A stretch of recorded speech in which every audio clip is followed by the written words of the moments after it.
میرے اس شور میں کچھ بات سنی جا سکے۔ میں پھر سے اپنی بات عرض کر رہا ہوں۔ جس دور میں اللہ نے ہم کو اور آپ کو پیدا کیا ہے، یہ دور اپنے فتنوں کے اعتبار سے تاریخ انسانی کا تاریخ ترین دور ہے۔ اتنے خطرناک،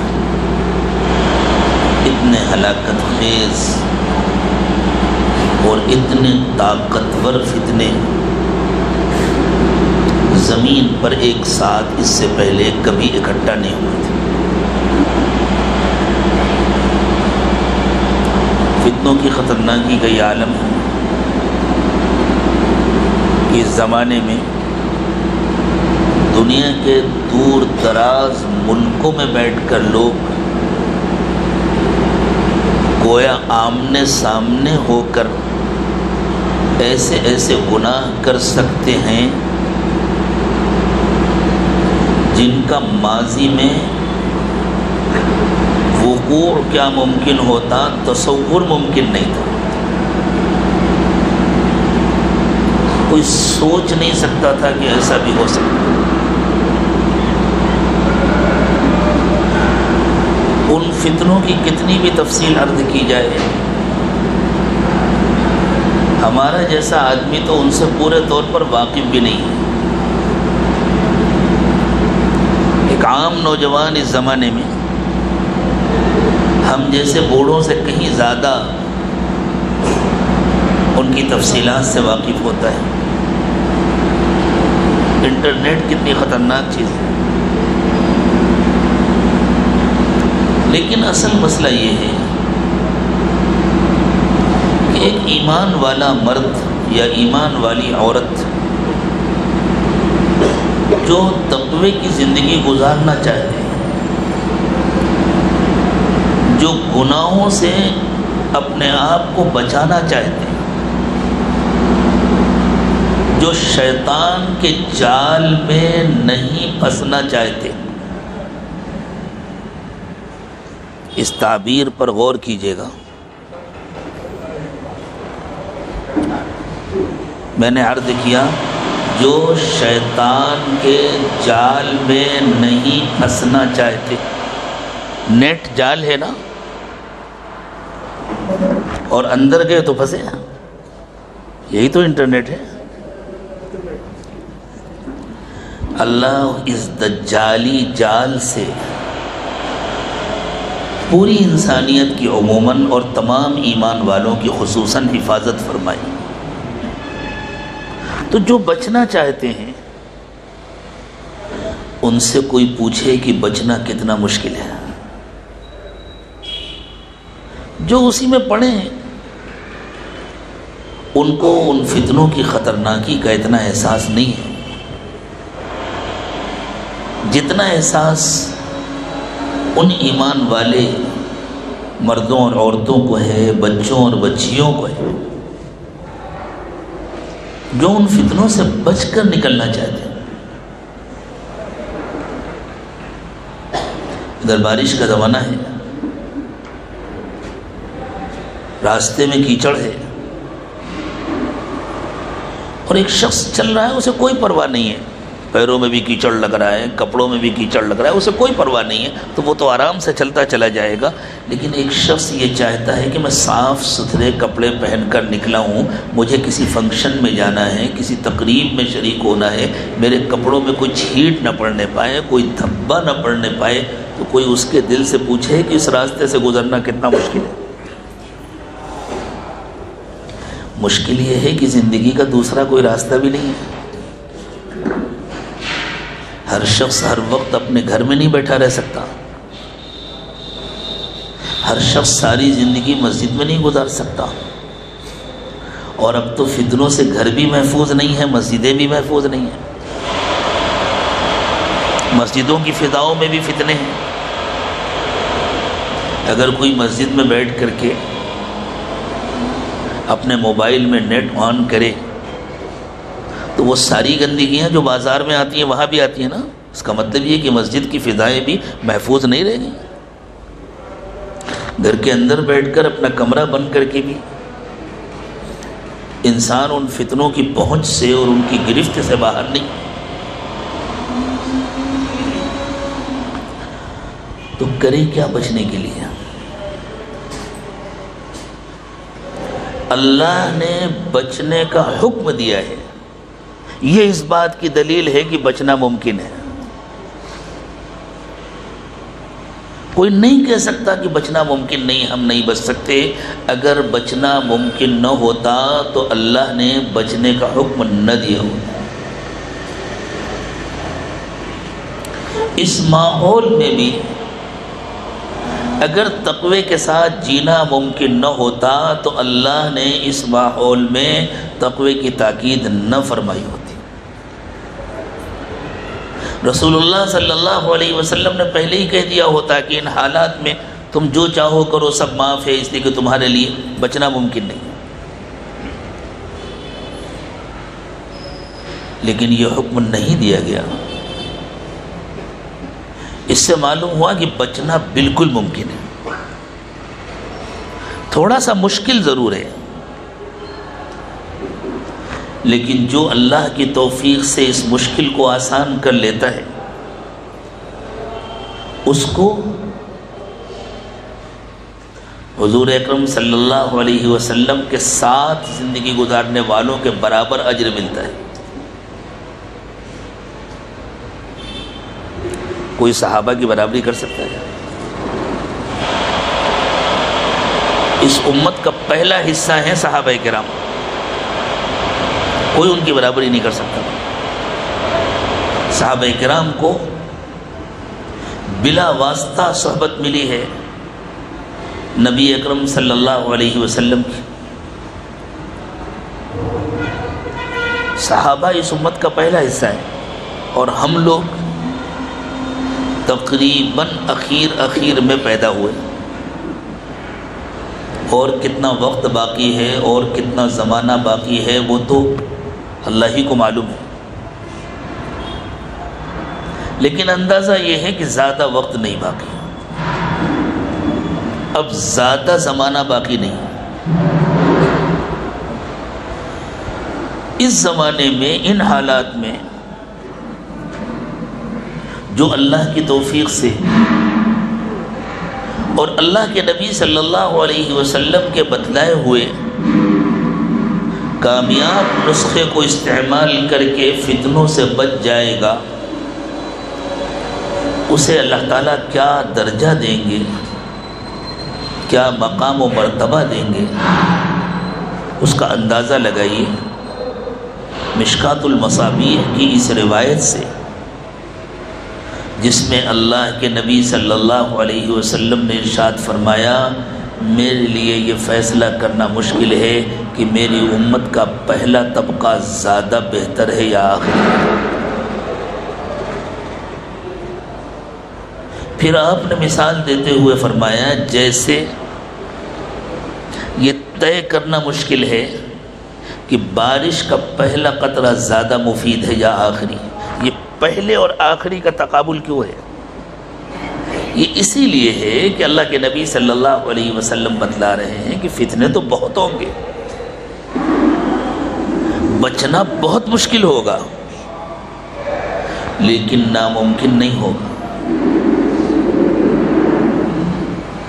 اور جو مرد اور جو عورتیں ہمت کر کے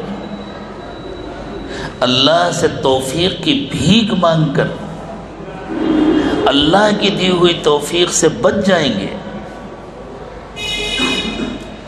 اپنے دامن کو گناہوں سے آلودہ نہیں ہونے دیں گے، ان کو اللہ تعالیٰ وہ اجر عطا فرمائیں گے جو اللہ نے حضرات صحابہ کرام رضوان اللہ تعالی علیہم اجمعین کو عطا فرمایا تھا. ابتدا کے تمہیدی جملے سن کر دل میں ضرور افسوس ہوا ہوگا کہ اللہ آپ نے ہمیں اس دور میں کیوں پیدا کیا، کاش کہ ہم پہلے دور میں پیدا ہوئے ہوتے. یہ اللہ تعالیٰ کی بڑی محبت ہے، یہ اللہ کا بہت بڑا احسان ہے۔ ہم جیسے کمزور لوگ اگر پہلے دور میں پیدا ہوتے اور اندازہ لگائیں ان مشکلات کا جو پیش آئی تھیں حضرات صحابہ کرام کو، مردوں کو اور عورتوں کو، نبی اکرم صلی اللہ علیہ وسلم کی دعوت قبول کرنے کے سلسلے میں، اور ان کو جیسی جیسی قربانیاں دینی پڑی تھیں، جیسے جیسے حالات کا مقابلہ کرنا پڑا تھا، اسی وجہ سے بہت سارے لوگ جو ان ساری قربانیوں کے لیے آمادہ نہیں تھے وہ منافق ہو گئے تھے کلمہ پڑھنے کے باوجود، اور بہت سارے وہ لوگ تھے جو کلمہ پڑھنے کی ہی ہمت نہیں کر سکے تھے زبان سے بھی۔ تو ہم کمزور ایمان والے، ہم کمزور اعصاب والے اگر اس زمانے میں پیدا ہوتے تو کہاں ہوتے؟ اللہ نے اس برے انجام سے ہمیں بچا لیا، اخیر دور میں پیدا کیا اور موقع دے دیا، ایمان والے گھرانوں میں پیدا کیا، ایمان قبول کرنے کے سلسلے میں جو آزمائشیں ہوتی ہیں ان سے بچا دیا۔ اب مسئلہ صرف اپنے کو فتنوں سے بچانے کا ہے، اور اللہ کا فضل ہے یہ دیندار مجمع ہے، مرد بھی دیندار ہیں، عورتیں بھی دیندار ہیں، چاہے فتنوں سے متاثر ہوں لیکن فتنوں کو دل سے پسند نہیں کرتے، ان سے بچنا چاہتے ہیں، اور انشاءاللہ بچنے کا نسخہ بھی عرض کیا جائے گا، اور اپنی طرف سے کوئی تازہ نسخہ نہیں پیش کیا جائے گا، بہت پرانا نسخہ جو اللہ نے اپنے نبی صلی اللہ علیہ وسلم کے ذریعے عطا فرمایا ہے، بس اسی کے استعمال کا اس دور میں اس کا طریقہ استعمال بتلایا جائے گا کہ اس نسخے کو کس طرح استعمال کیا جائے، اپنے اوپر کس طرح لاگو کیا جائے۔ تو تھوڑی سی کوشش کر کے ان فتنوں سے بچ کر ہم پہلے والوں جیسا اجر اللہ کے فضل سے حاصل کر سکتے ہیں۔ اللہ وہ اجر مجھے بھی عطا فرمائے، آپ کو بھی عطا فرمائے۔ پہلے میں آپ کے سامنے ایک نمونہ پیش کر دوں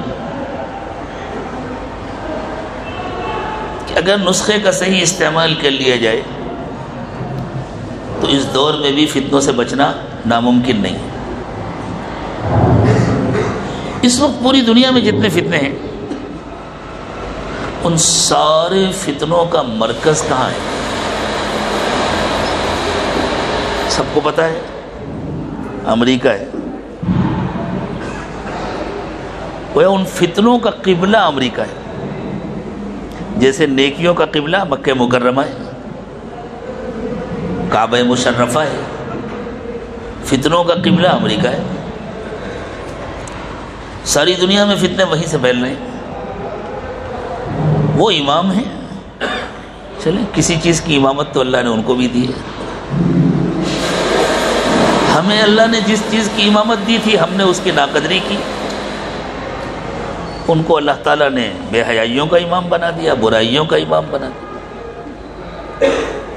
اللہ ہمیں ایمان کا، حیا کا، تقوی کا امام بنا دیں۔ وَجَعَلْنَا لِلْمُتَّقِينَ إِمَامًا، اللہ نے یہ دعا سکھائی ہے کہ اللہ سے مانگا کرو کہ اللہ ہمیں متقیوں کا امام بنا دیجئے، متقیوں کا لیڈر بنا دیجئے۔ میں آپ کو امریکہ کا ایک قصہ سناتا ہوں۔ ہمارے حضرت پیر صاحب دامت برکاتہم کا ایک زمانے میں امریکہ میں قیام تھا۔ حضرت نے وہاں نیو یارک شہر میں ایک مسجد بنائی تھی، ابھی بھی ہے وہ مسجد، اس میں حضرت کی خانقاہ بھی تھی، اس کا نام ہے دار الاحسان۔ اسی لیے حضرت کے حکم پر جب ہندوستان میں خانقاہ قائم کی گئی، سلسلہ اللہ کی توفیق سے شروع ہوا تو اس کا نام دار الاحسان رکھا گیا۔ حضرت نے یہ واقعہ خود سنایا، میں نے حضرت کی زبان سے سنا حضرت نے فرمایا کہ ایک مرتبہ میں بیٹھا ہوا تھا مسجد میں، ایک نوجوان لڑکا کالج میں پڑھتا تھا، وہ بڑی تیزی میں مسجد میں آیا اور ایک طرف جا کر نماز کی نیت باندھ کر کھڑا ہو گیا۔ بہت اطمینان سے اس نے نماز پڑھی، بہت دیر تک وہ رو رو کر اللہ سے دعا کرتا رہا۔ اس کے بعد اٹھ کر آیا اور حضرت کی مجلس میں بیٹھ گیا۔ حضرت کے متعلقین میں تھا وہ بچہ۔ مجلس ختم ہونے کے بعد حضرت نے اس کو تنہائی میں بلایا اور پوچھا کہ بیٹا کیا بات ہے، تم بہت گھبرائے ہوئے آئے تھے اور بہت دیر تک دعا کر رہے تھے؟ تو اس نے کہا کہ حضرت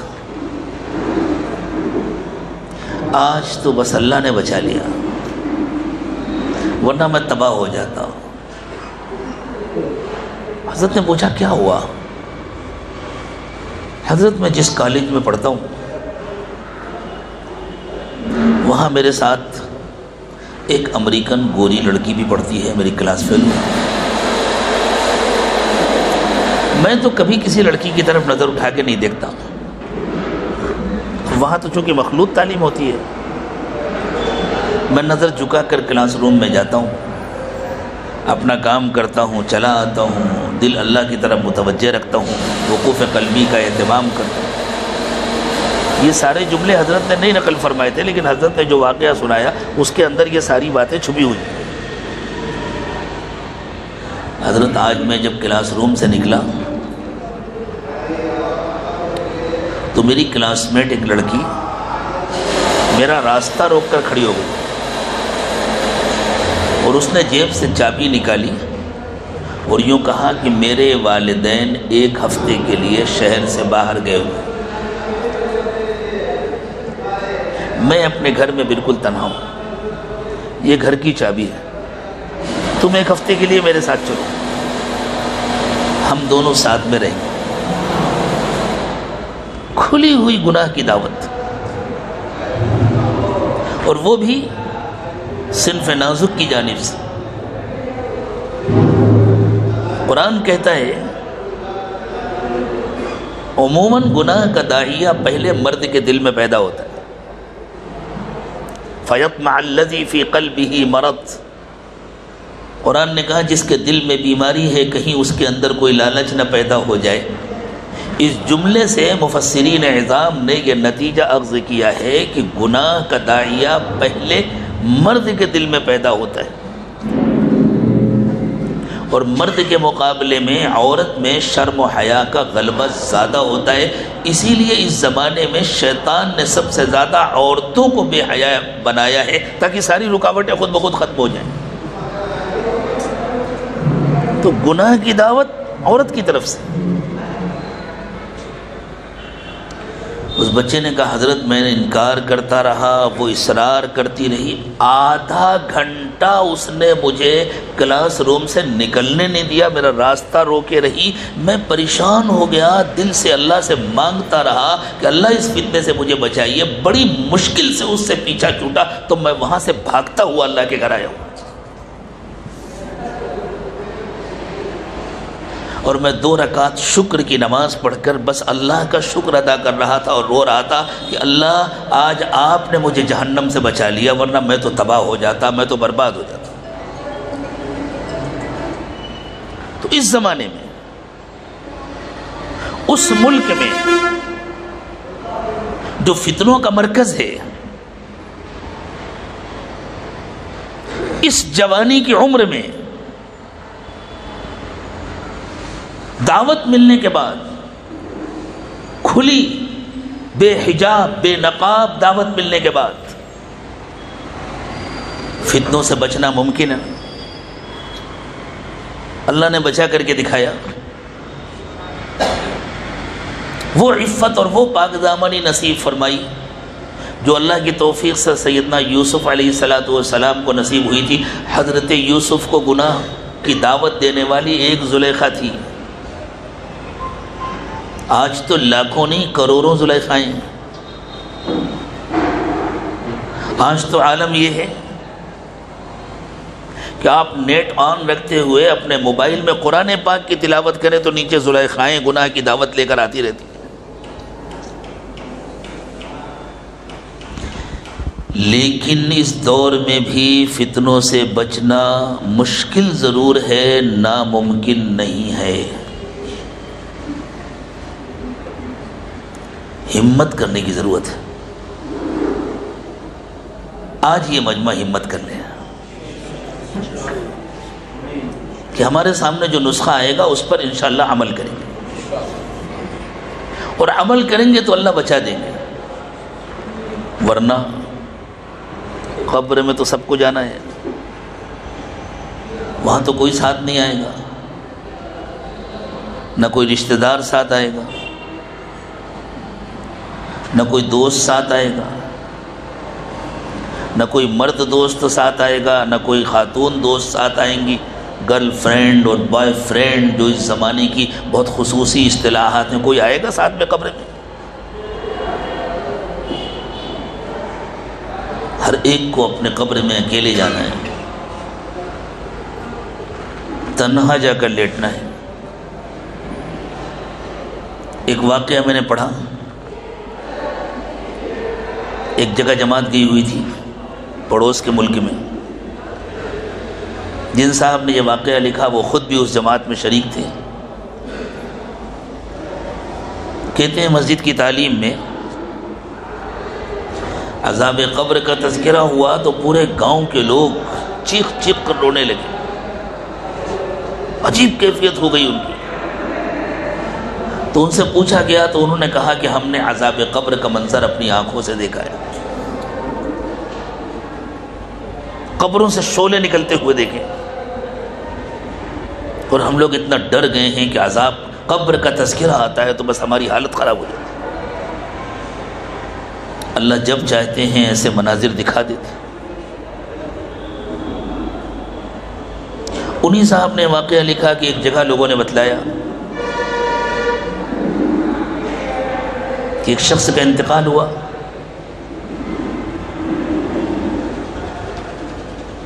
اس کو غسل دینے کے لیے، کفن پہنانے کے لیے تیاری کرنے لگے تو ایک نہایت خطرناک سانپ آ کر اس سے لپٹ گیا. ایسا سانپ کبھی کسی نے دیکھا نہیں تھا. لوگ گھبرا کر ڈر کر وہاں سے نکل کر بھاگے. کسی عالم کو پتہ چلا، کچھ نیک لوگوں کو پتہ چلا، وہ وہاں گئے. انہوں نے استغفار پڑھا، اس کے لیے دعا کی، اور اللہ سے یہ مانگا کہ اللہ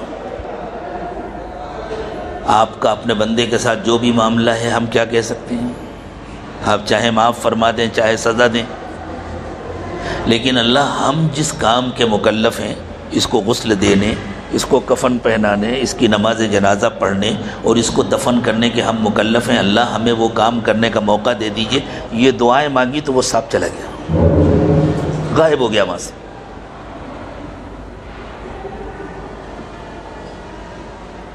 کہتے ہیں جلدی جلدی اس کو غسل دیا، کفن پہنایا، نماز پڑھی. قبر میں جیسے ہی جا کر لٹایا تو اسی قبر کے اندر سے کہیں سے وہیں سانپ نکل کر کے آیا، اس کے لپٹ گیا.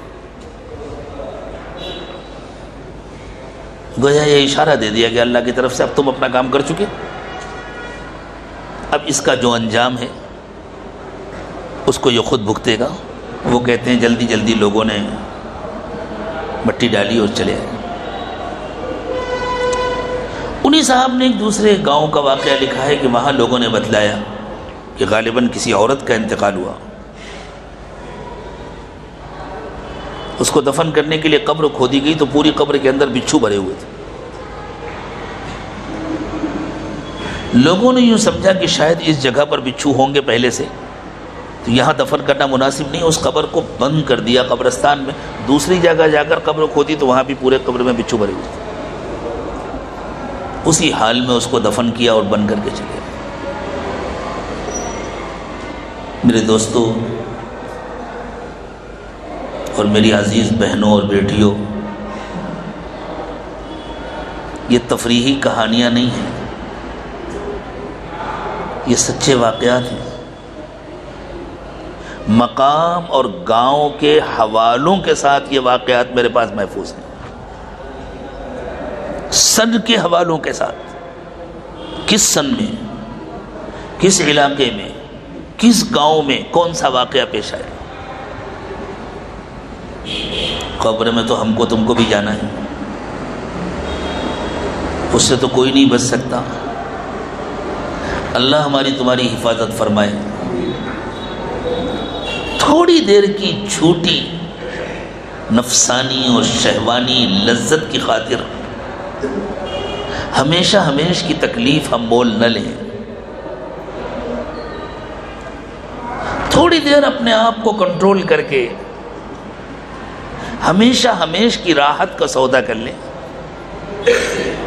اسی میں سمجھداری اور عقل مندی ہے۔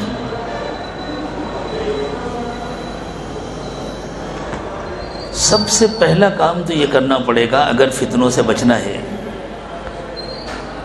کہ ہم کو مسلمان بننا پڑے گا۔ تیار ہیں سب لوگ مسلمان بننے کے؟ اللہ مجھے بھی توفیق دے، آپ کو بھی توفیق دے۔ مسلمان جو لفظ ہے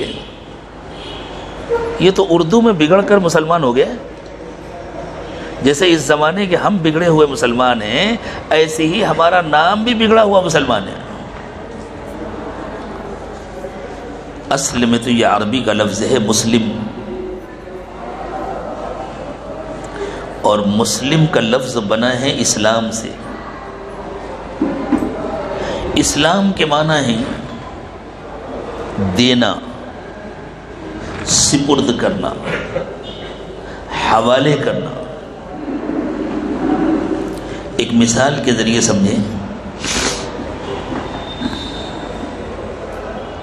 ایک دکان میں گئے، آپ نے کوئی چیز پسند کی، کوئی چپل پسند آئی، کوئی کپڑا پسند کیا، کوئی سوٹ پسند کیا، قیمت پوچھی، قیمت ادا کر دی، قیمت دے دی۔ اب دکاندار کا کیا کام ہے؟ وہ سامان آپ کے حوالے کر دے۔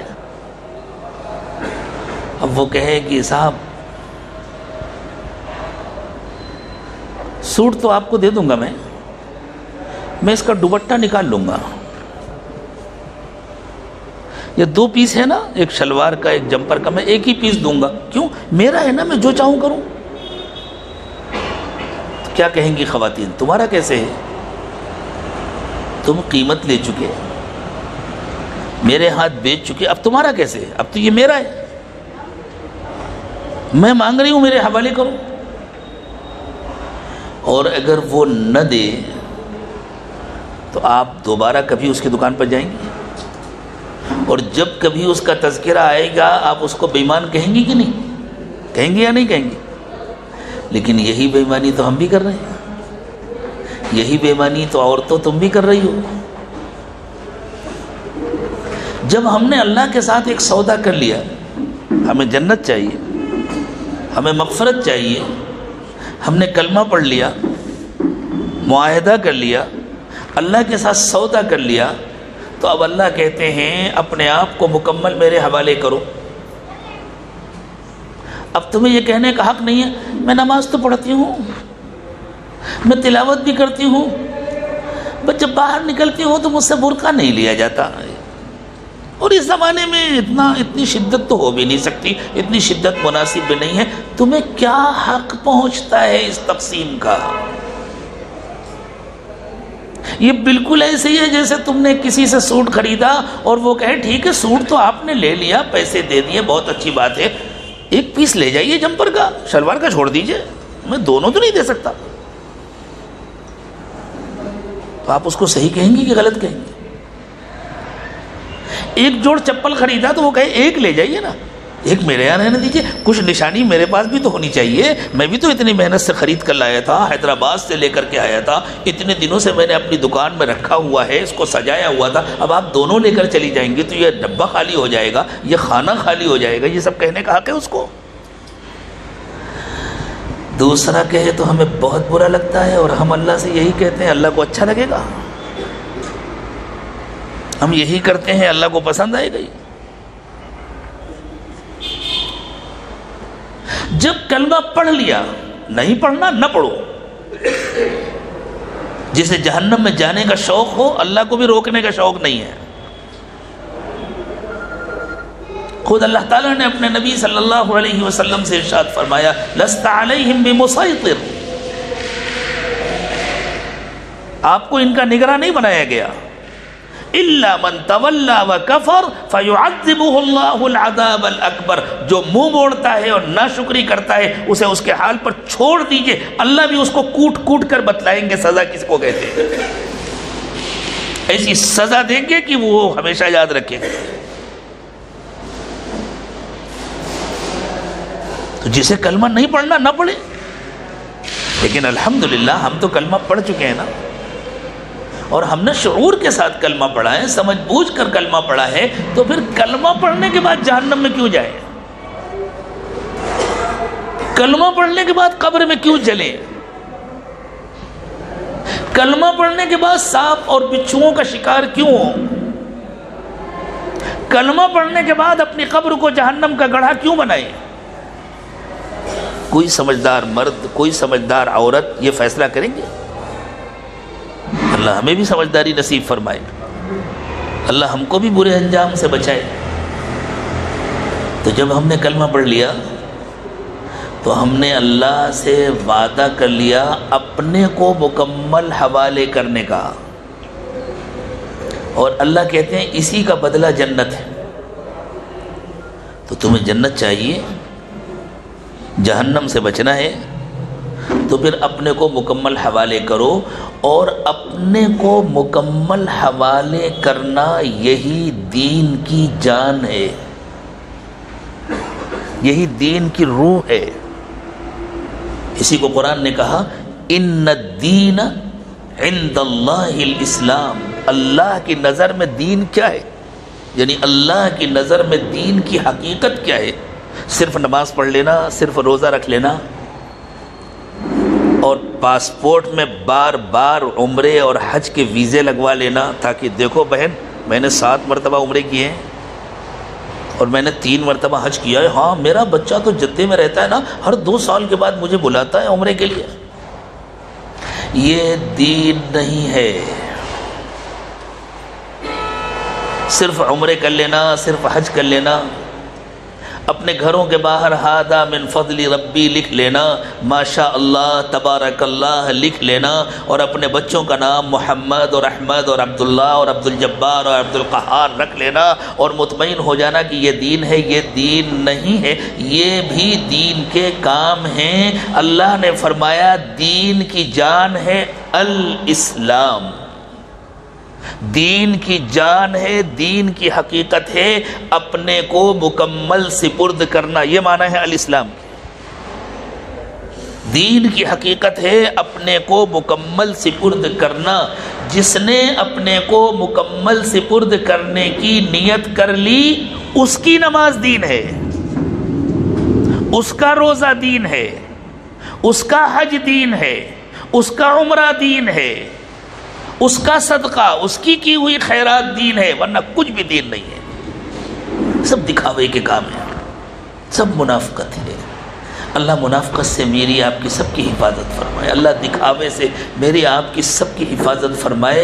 رسول اکرم صلی اللہ علیہ وسلم نے اپنی امت کو دجال کی فتنوں سے بہت ڈرایا، بہت ڈرایا، اتنا ڈرایا صحابہ اکرام کہتے ہیں جب اللہ کے نبی صلی اللہ علیہ وسلم ہمیں دجالی فتنوں سے ڈراتے تھے اور ہم حضور کی مجلس سے نکل کر باہر آتے تھے، اگر کسی باغ سے گزر رہے ہیں اور کھجور کی پتیوں میں سرسراہٹ ہوتی تھی تو ہمیں ڈر لگتا تھا کہیں دجال تو نہیں آ رہا۔ اتنا ڈر بیٹھایا تھا دجال کے فتنوں کا اللہ کے نبی صلی اللہ علیہ وسلم نے حضرات صحابہ کرام کے دلوں میں، اور ہم کو اللہ نے دجالی فتنوں کے زمانے میں پیدا کیا، ہم نہیں ڈرتے۔ اتنا ڈر بیٹھانے کے بعد پھر حضور نے ایک دن ارشاد فرمایا مجھے تمہارے سلسلے میں دجال کا اتنا ڈر نہیں ہے جتنا دکھاوے کا ڈر ہے، دجال کا اتنا ڈر نہیں ہے جتنا ریاکاری کا ڈر ہے، یعنی تم دکھاوے کے اعمال کرو۔ اگر الاسلام نہیں ہے، پھر ذہن میں رکھیے الاسلام اپنے معنی کی پوری گہرائی کے ساتھ، یعنی اگر اپنے کو مکمل سپرد کرنے کی نیت نہیں ہے، اگر اپنے کو مکمل حوالے کرنے کی نیت نہیں ہے، تو پورا دین صرف دکھاوا ہے۔ اللہ اس دکھاوے سے ہماری حفاظت فرمائے۔ پھر یہی تبھی ہوتا ہے، نماز بھی پڑھتے ہیں اور گناہ کو، ارے اتنا تو چلتا ہی ہے نا اس زمانے میں، اس سے کون بچ سکتا ہے؟ یہ کون سا دین ہے؟ غلط غلط ہے۔ آپ کو کوئی ایک کپ چائے پیش کرے اور ایک چھوٹی سی ٹوٹ پک، دانت کھودنے والی لکڑی، وہ کسی بوتل میں ڈال کر چائے میں ڈال دیں، اور آپ اس سے پوچھیں یہ کیا ہے؟ زہر ہے۔ زہر کیوں ملا؟ اتنے بڑے کپ میں اتنے سے زہر سے کیا فرق پڑتا ہے بھائی، اتنا تو چلتا ہے۔ آپ پی لیں گے؟ اس چائے کو پئیں گے؟ اس گھر میں دوبارہ کبھی پیر رکھیں گے؟ اس شخص کا چہرہ کبھی دیکھیں گے؟ اسے اپنا دوست سمجھیں گے یا دشمن سمجھیں گے؟ اچھا ہوا میں نے دیکھ لیا، مجھے پتا چل گیا، مجھے زہر پلانے کی کوشش کی تھی۔ کیوں؟ زہر کتنا خطرناک ہے معلوم ہے، گناہ کتنا خطرناک ہے معلوم نہیں ہے۔ ماں باپ اپنے بچوں کے گناہوں کو یہ کہہ کر نظر انداز کرتے ہیں اتنا تو ہوتا ہی ہے نا اس زمانے میں۔ یہ دین نہیں ہے۔ اللہ ہمیں حقیقی دین نصیب فرما دے۔ اس لیے اگر واقعی فتنوں سے بچنا ہے، اللہ مجھے بھی بچائے، آپ کو بھی بچائے، سب کو بچائے، تو سب سے پہلے یہ نیت کرنی ہوگی کہ آج سے ہم مسلمان بن رہے ہیں، یعنی ہم اپنے کو 100% اللہ اور اس کے رسول کے سپرد کر رہے ہیں۔ صرف اتنی نیت کر لینا کافی نہیں ہے۔ جیسے آپ کھانا کھانے کی نیت کر لیں تو پیٹ نہیں بھرتا، لیکن بھائی پہلے نیت تو کریں کہ کھانا ہے۔ اب جب کھانا ہے تو فکر ہوگی اب کیسے کھانا ہے، تو پکانا ہے۔ کیسے پکانا ہے؟ سامان خرید کے لانا ہے۔ جس کا کھانے کا ہی ارادہ نہیں ہے وہ بازار کیوں جائے گا سامان خریدنے؟ جس کا کھانے کا ہی ارادہ نہیں ہے وہ چولہا کیوں جلائے گا؟ نیت کی چائے پینا ہے، اب پینا ہے تو یا تو خود بنانی ہے یا کسی ہوٹل میں جانا ہے، تو کون جائے گا؟ جس کی چائے پینے کی نیت ہے وہی جائے گا نا۔ اب آپ نے کسی سے کہا چلیں ہم لوگ فلاں ہوٹل میں جا رہے ہیں چائے پینے، وہاں کی چائے بڑی اچھی ہوتی ہے، ہم نے سوچا ہے چائے پی لیں۔ آپ کہا نہیں مجھے نہیں پینا، مجھے یہیں بیٹھنے دو۔ تو پینا ہی نہیں ہے تو جانا بھی نہیں ہے، پینا ہی نہیں ہے تو کچھ کرنا بھی نہیں ہے۔ رشتہ داروں کی شادی ہونے والی ہے، نیا سوٹ بنانا ہے، بھائی کیسے بنانا ہے؟ پہلے خریدنا ہوگا نا۔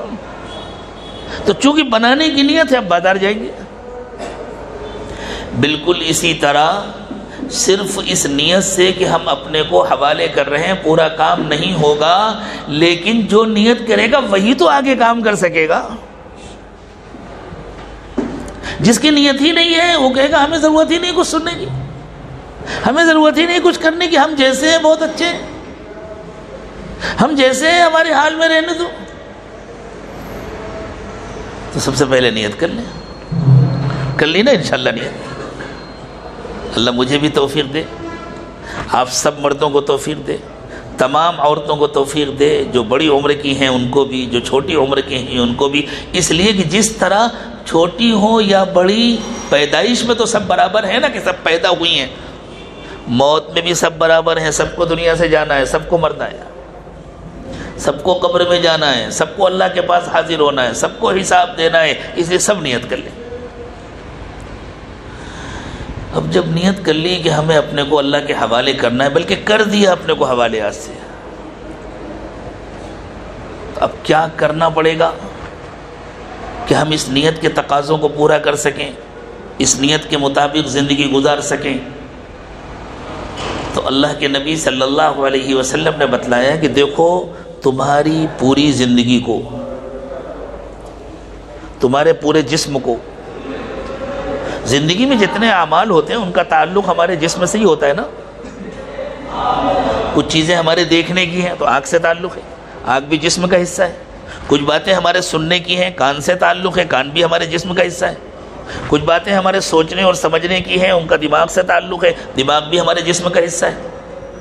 کوئی چیز پکڑنے کی ہے، ہاتھ سے تعلق ہے، ہاتھ بھی ہمارے جسم کا حصہ ہے. کہیں چل کر جانا ہے، اس کا پیر سے تعلق ہے، پیر بھی ہمارے جسم کا حصہ ہے. کس سے محبت کرنی ہے، کس سے نفرت کرنی ہے، اس کا دل سے تعلق ہے، دل بھی ہمارے جسم کا ایک حصہ ہے.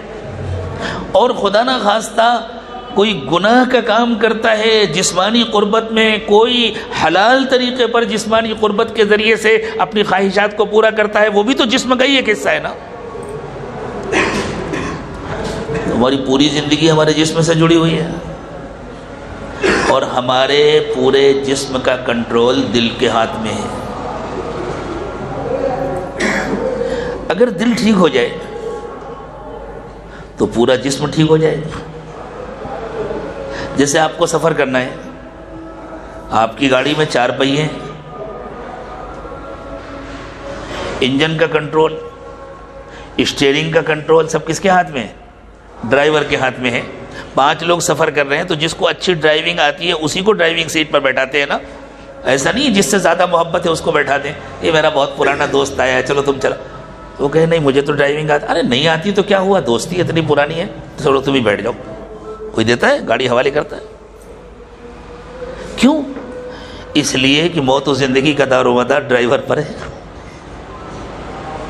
کدھر موڑنا ہے، کب آگے بڑھانا ہے، کب پیچھے ہٹانا ہے، کب چلنا ہے، کب رکنا ہے، یہ سارے کام کس کے ہیں؟ ڈرائیور کے ہیں. اللہ فرماتے ہیں، اللہ کے نبی صلی اللہ علیہ وسلم فرماتے ہیں تمہارے پورے جسم کا ڈرائیور تمہارا دل ہے. اس لیے اگر واقعی تم اپنے کو اللہ کے سپرد کرنا چاہتے ہو اور واقعی فتنوں سے بچنا چاہتے ہو، آنکھ کو فتنوں سے بچانا چاہتے ہو تو دل پر محنت کرو. کان کو فتنوں سے بچانا چاہتے ہو تو دل پر محنت کرو.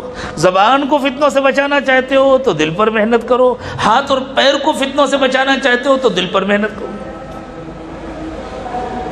اتنی محنتیں دل پر کیسے کریں گے؟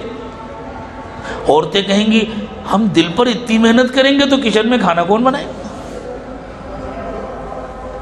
بچوں کو کون نہلائے دھلائے گا؟ ان کو اسکول کون بھیجے گا؟ ان کو ہوم ورک کون کرائے گا؟ مرد کہیں گے ہم اتنی محنت دل پہ کریں گے تو آفس کون جائے گا، جاب کون کرے گا، دکان پر کون جائے گا، پڑھائی کون کرے گا؟ دل پر اتنی محنت نہیں کرنی، دل پر صرف ایک محنت کرنی ہے. وہ محنت کیا ہے؟ دل میں اللہ کی یاد جمانی ہے. بس ایسی جمانی ہے کہ دل سے غفلت نکل جائے. دل میں ہر وقت اللہ کی یاد بیٹھ جائے. جب دل میں اللہ کی یاد بیٹھ جاتی ہے تو دل روشن ہو جاتا ہے، دل منور اور چمکدار ہو جاتا ہے، اور دل زندہ ہو جاتا ہے. جب دل کو زندگی مل جاتی ہے اور جب دل روشن ہو جاتا ہے تو پھر یہ دل جسم کو کوئی ایسا کام نہیں کرنے دیتا جس کے نتیجے میں اس کی روشنی ختم ہو اور جس کے نتیجے میں اس کو موت آ جائے، جس کے نتیجے میں اس کی زندگی ختم ہو جائے.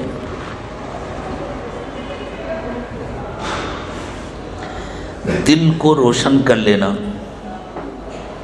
دل پر محنت کر لینا، اصل میں یہی ذکر ہے.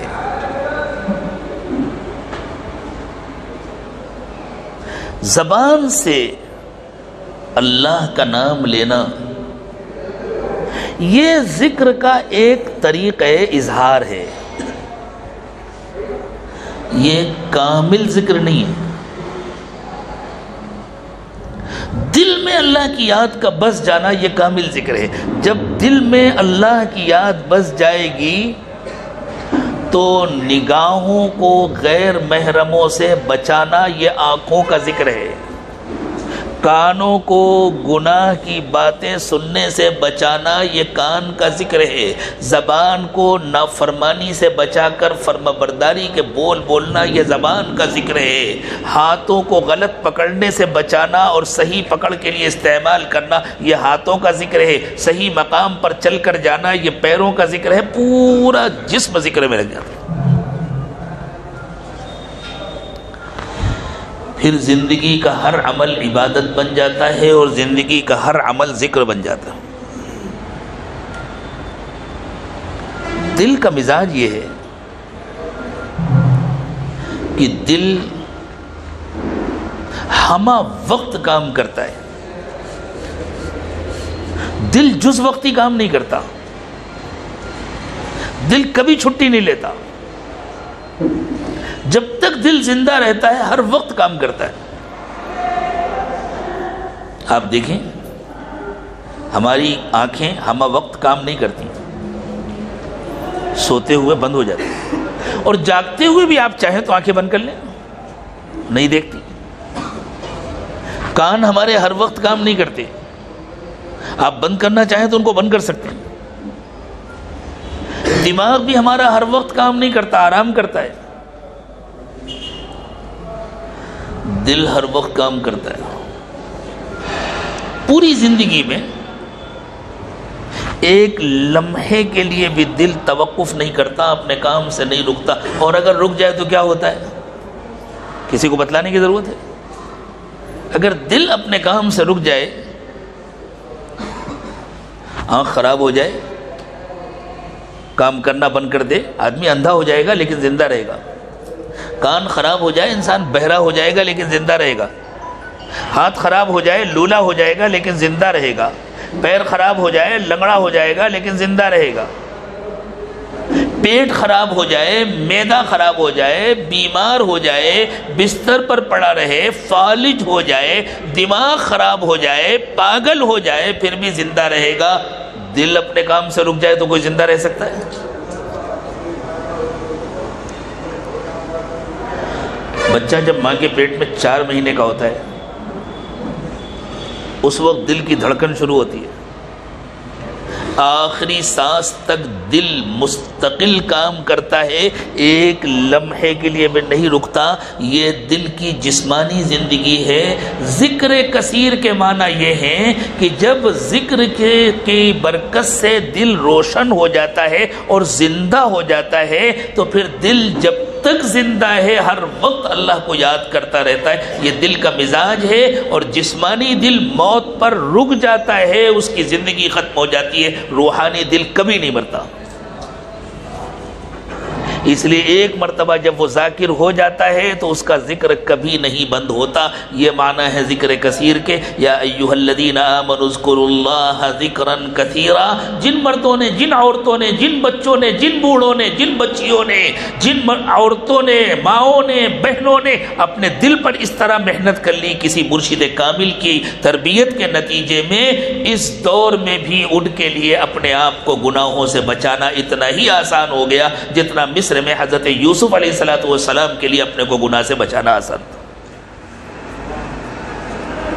یہ ہے وہ نسخہ جو اللہ کے نبی صلی اللہ علیہ وسلم نے اللہ تعالیٰ سے لے کر ہمیں دیا ہے، اور حضور اکرم صلی اللہ علیہ وسلم نے صاف صاف اشارہ فرما دیا ہے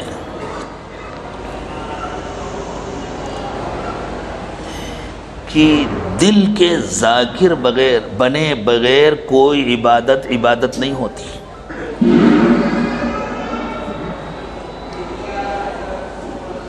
ایک جگہ رسول اکرم صلی اللہ علیہ وسلم نے حج کے احکام بیان فرمائے تو ارشاد فرمایا، انما جعل الطواف بالبیت والسعی بین الصفا والمروہ ورمی الجمار لإقامت ذکر اللہ۔ دیکھو یہ تم کو عبادتیں دی گئی ہیں، حج میں حضور فرما رہے ہیں، یہ جو اللہ کے گھر کا طواف ہے، یہ جو صفا اور مروہ کے درمیان کی سعی ہے، یہ جو شیطان کو کنکریاں مارنے کا عمل ہے رمی الجمار، یہ سب اللہ کا ذکر قائم کرنے کے لیے ہے، یعنی اس سب کے لیے ضروری ہے کہ دل ذاکر ہو، قلب ذاکر کے ساتھ یہ عمل کیا جائے تو یہ عمل اللہ کے یہاں قبول ہوتا ہے، ورنہ صرف رسمی اعمال ہے۔ اس زمانے میں حج اور عمرے کا جتنا اہتمام کیا جاتا ہے، کاش کہ اتنا اہتمام دلوں کو بنانے کا کر لیا جائے۔ افطار پارٹیوں کا جتنا اہتمام کیا جاتا ہے، کاش کہ اتنا اہتمام روزے کو عبادت بنانے کا کر لیا جائے۔ اور روزہ عبادت نہیں بن سکتا اس وقت تک جب تک دل میں زندگی نہ ہو، جب تک دل میں ذکر نہ ہو۔ جب دل میں زندگی آ جاتی ہے، جب دل میں ذکر آ جاتا ہے، تو انسان کسی کی خاطر اللہ کی نافرمانی نہیں کرتا، نہ ماں باپ کی خاطر، نہ اولاد کی خاطر، نہ دنیا کی خاطر، نہ مال و دولت کی خاطر۔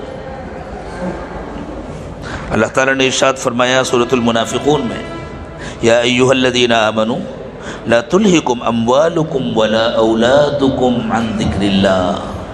ایمان والو، کہیں مال کے چکر میں اور اولاد کے چکر میں پڑھ کر اللہ کی یاد سے غافل نہ ہو جانا، یعنی مال اور اولاد تم سے کوئی ایسا کام نہ کرائیں جو اللہ کی یاد کے خلاف ہو، جو اللہ کی یاد کے منافی ہو۔ وَمَن يَفْعَلْ ذَلِكَ فَأُولَٰئِكَ هُمُ الْخَاسِرُونَ، جو کرے گا وہ اپنا نقصان کرے گا، جو بھی ایسا کرے گا وہ اپنا نقصان کرے گا، اللہ کا کوئی نقصان نہیں کرے گا۔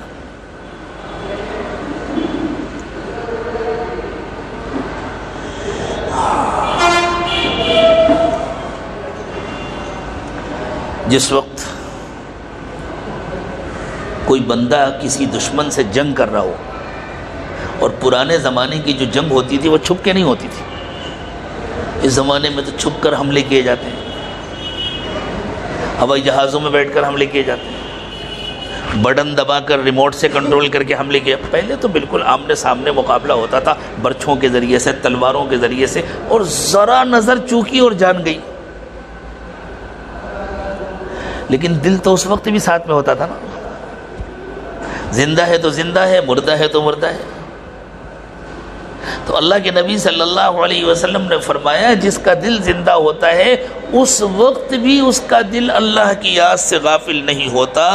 اللہ تعالیٰ ارشاد فرماتے ہیں، حدیث قدسی ہے، ان عبدی کل عبدی، میرا کامل بندہ وہ ہے، میرا مکمل بندہ وہ ہے، الذی یذکرنی وہو ملاق قرنہ، جو اپنے دشمن سے مقابلے کے وقت میں بھی مجھے یاد رکھتا ہے۔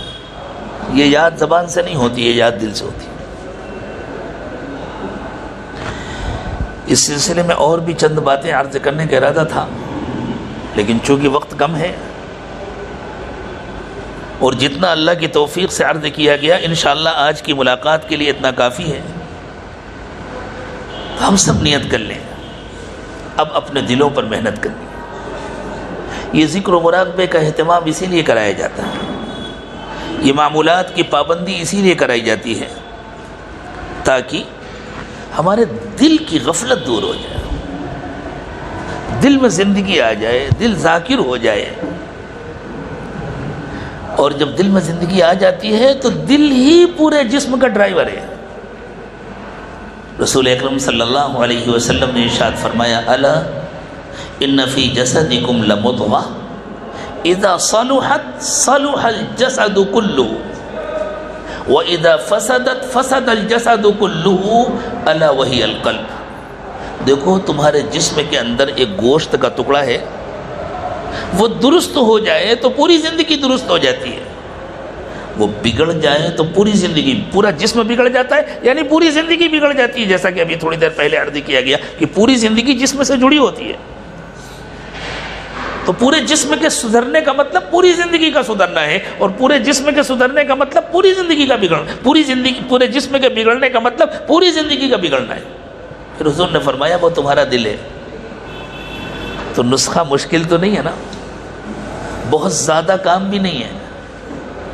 جیسے ہومیوپیتھک کی گولیاں ہوتی ہیں، چھوٹی سی گولی ہوتی ہے لیکن تاثیر بہت طاقتور ہوتی ہے، ایسے ہی یہ چھوٹا سا نسخہ ہے جنہوں نے کیا ہے ان کو تاثیر کا پتہ ہے،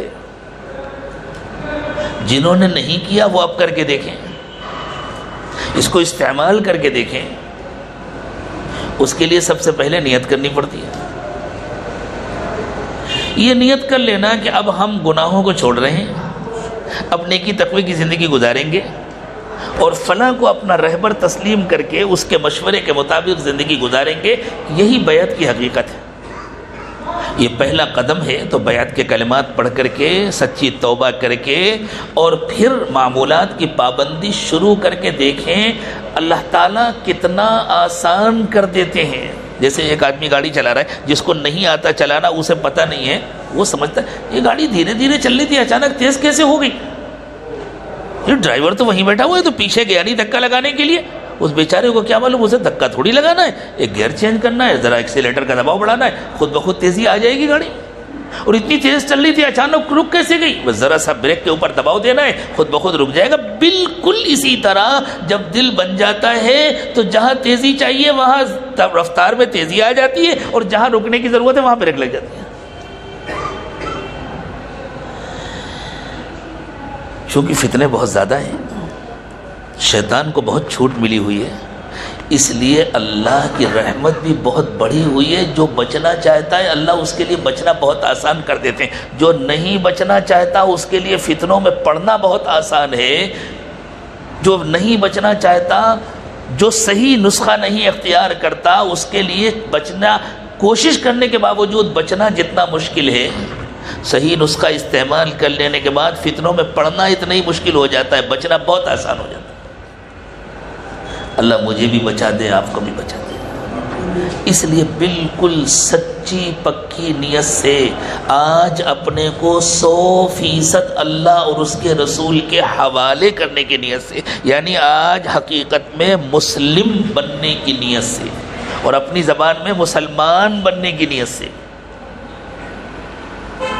توبہ کے ان کلمات کو پڑھیں۔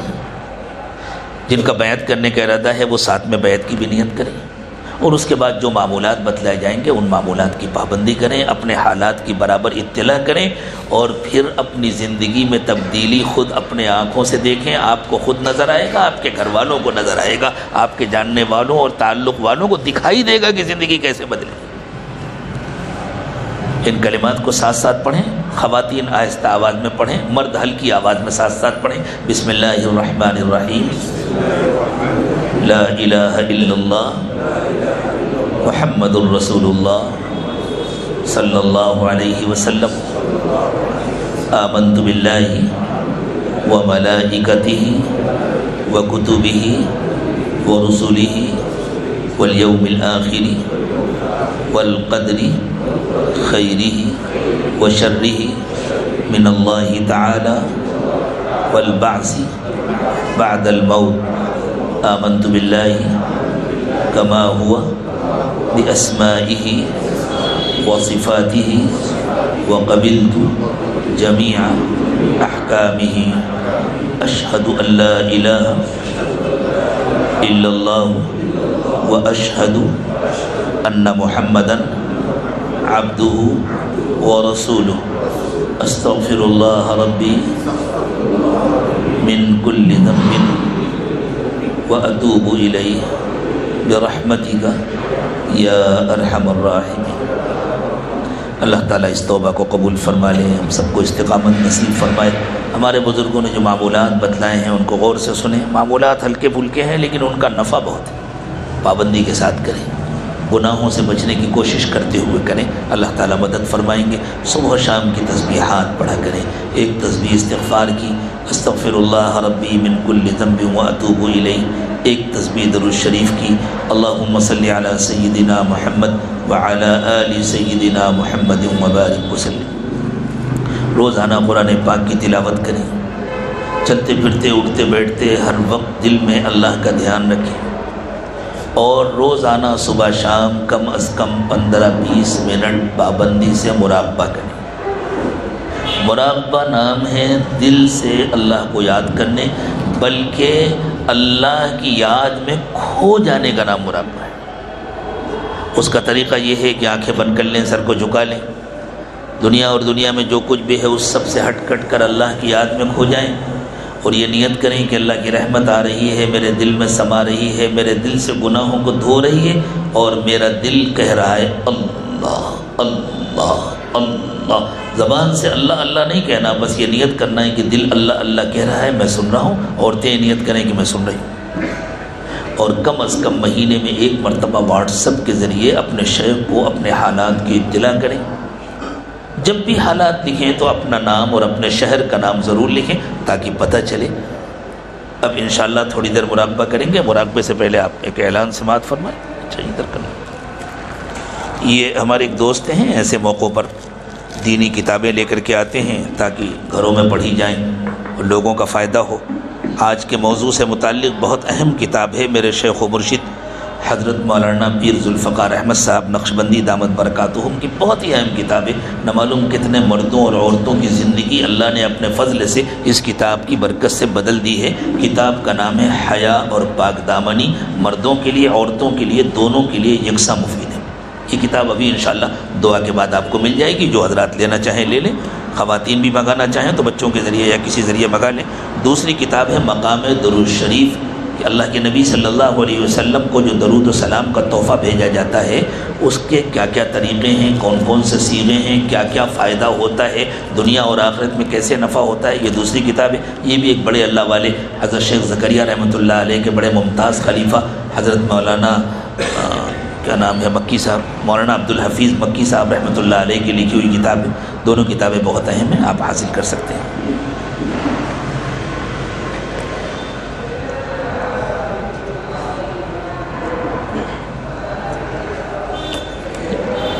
الحمدللہ تھوڑی دیر مراقبہ کر لیں، آنکھیں بند کر لیں، سر کو جھکا لیں۔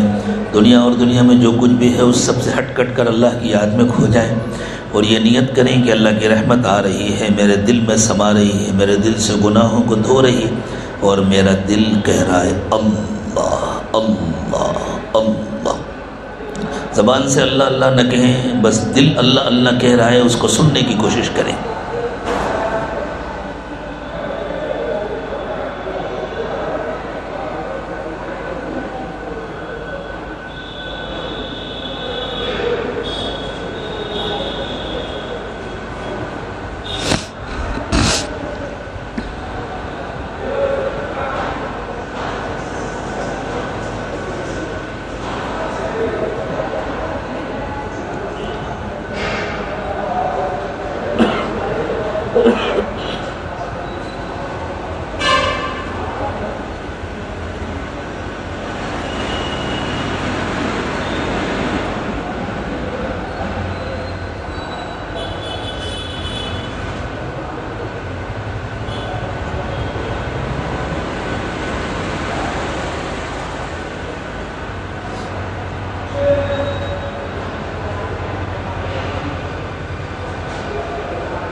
الہ الا اللہ محمد رسول اللہ صلی اللہ علیہ وسلم۔ دعا فرما لیں۔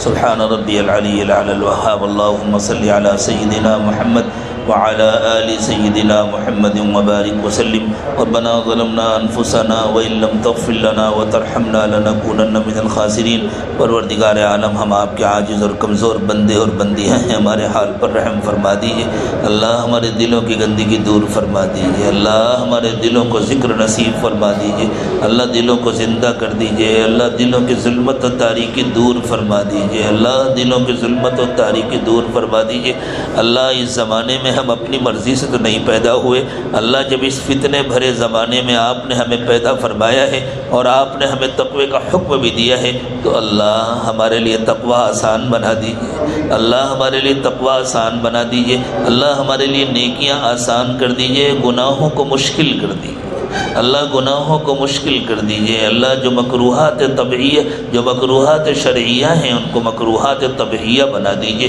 جو مرغوبات شرعیہ ہیں ان کو مرغوبات طبعیہ بنا دیجئے۔ اللہ ہمیں نیکی تقوی کی زندگی عطا فرمائیے، نگاہوں کو پاک کر دیجئے، دلوں کو صاف کر دیجئے، سینوں کو اپنی محبت سے لبریز فرمائیے، ہماری ہڈی ہڈی بوٹی بوٹی میں اپنی محبت پیدا فرمائیے۔ اللہ دلوں کی غفلت دور فرمائیے، دلوں کو اپنی یاد سے آباد فرمائیے۔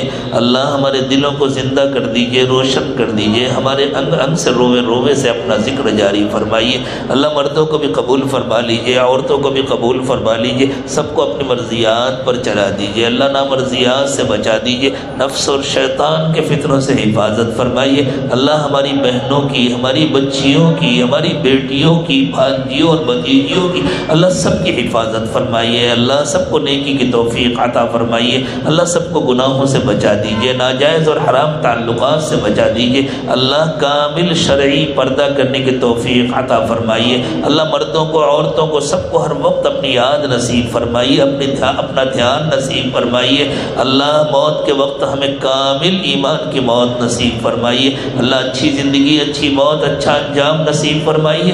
بری زندگی، بری موت، برے انجام سے حفاظت فرمائیے۔ اللہ قبر کے عذاب سے حفاظت فرمائیے۔ اللہ قبر کے عذاب سے حفاظت فرمائیے۔ اللہ قبر کی سختی سے، قبر کی تنگی سے، قبر کی تاریکی سے، قبر کی وحشت سے حفاظت فرمائیے۔ اللہ قیامت کے دن کی ذلت اور رسوائی سے حفاظت فرمائیے۔ اللہ ہم سے دوپہر کی دھوپ برداشت نہیں ہوتی، ہم جہنم کی گرمی نہیں برداشت کر سکتے۔ اللہ ہمیں جہنم کی آگ سے بچا دیجئے، اللہ ہمیں جہنم کی گرمی سے بچا دیجئے۔ اللہ اپنی ناراضگی سے اور ناراضگی کے اسباب سے ہماری حفاظت فرمائیے، اپنی رضا نصیب فرمائیے، رضا والے اعمال نصیب فرمائیے۔ اللہ بچوں کو، بوڑھوں کو، چھوٹوں کو، بڑوں کو، سب کو نیکی تقوی نصیب فرمائیے، سب کو اپنی مرضیات پر چلائیے۔ اللہ بیماروں کو شفا عطا فرمائیے، پریشان حالوں کی پریشانیاں دور فرما دیجئے۔ اللہ ہر قسم کی بیماریوں اور پریشانیوں سے حفاظت فرمائیے، حلال و پاکیزہ روزی عطا فرمائیے، حرام اور مشتبہ سے حفاظت فرمائیے۔ اللہ روزی کی تنگی سے حفاظت فرمائیے۔ اللہ آپس کے اختلافات سے حفاظت فرمائیے، پیار و محبت کی زندگی عطا فرمائیے۔ اللہ دین دنیا کی بھلائیوں سے مالا مال فرمائیے۔ اللہ اٹھنے سے پہلے ہم سب کی مغفرت فرما دیجئے، ہمارے دلوں پر محبت کی ایک نظر ڈال دیجئے۔ اللہ ہمارے دلوں پر محبت کی ایک نظر ڈال دیجئے، ہم سب کو اپنی محبت اور اپنی معرفت نصیب فرمائیے، اپنی نسبت کا نور عطا فرمائیے۔ اللہ اپنی نسبت کا نور عطا فرمائیے۔ اللہ ایمان کے مل جانے کے بعد کفر سے ہماری حفاظت فرمائیے۔ اللہ صحت کے بعد بیماری سے ہماری حفاظت فرمائیے۔ اللہ برے انجام سے ہماری حفاظت فرمائیے۔ اللہ برے انجام سے ہماری حفاظت فرمائیے۔ اللہ جو مانگا وہ بھی عطا فرمائیے، جو مانگنا چاہیے نہیں مانگ سکے وہ بھی عطا فرمائیے۔ پیارے اللہ بغیر مانگے عطا فرمائیے، مانگنے کا سلیقہ عطا فرمائیے۔ اے اللہ ہمارے باطن کو ہمارے ظاہر سے بہتر بنا دیجئے اور ہمارے ظاہر کو بھی 100% سنتوں سے سجا دیجئے۔ اے اللہ ہماری آخرت کو ہماری دنیا سے بہتر بنا دیجئے اور ہماری دنیا کی ساری ضرورتیں بھی پوری فرما دیجئے۔ اللہ جن لوگوں نے دعاؤں کے لیے کہا یا ان کو ہم سے اچھی توقعات ہیں، محض اپنے فضل و کرم سے ان دعاؤں میں ان کی توقعات سے بڑھ کر انہیں حصہ نصیب فرمائیے۔ وصلی اللہ تعالی علی خیر خلقہ محمد وعلی آلہ واصحابہ اجمعین برحمتک یا ارحم الراحمین۔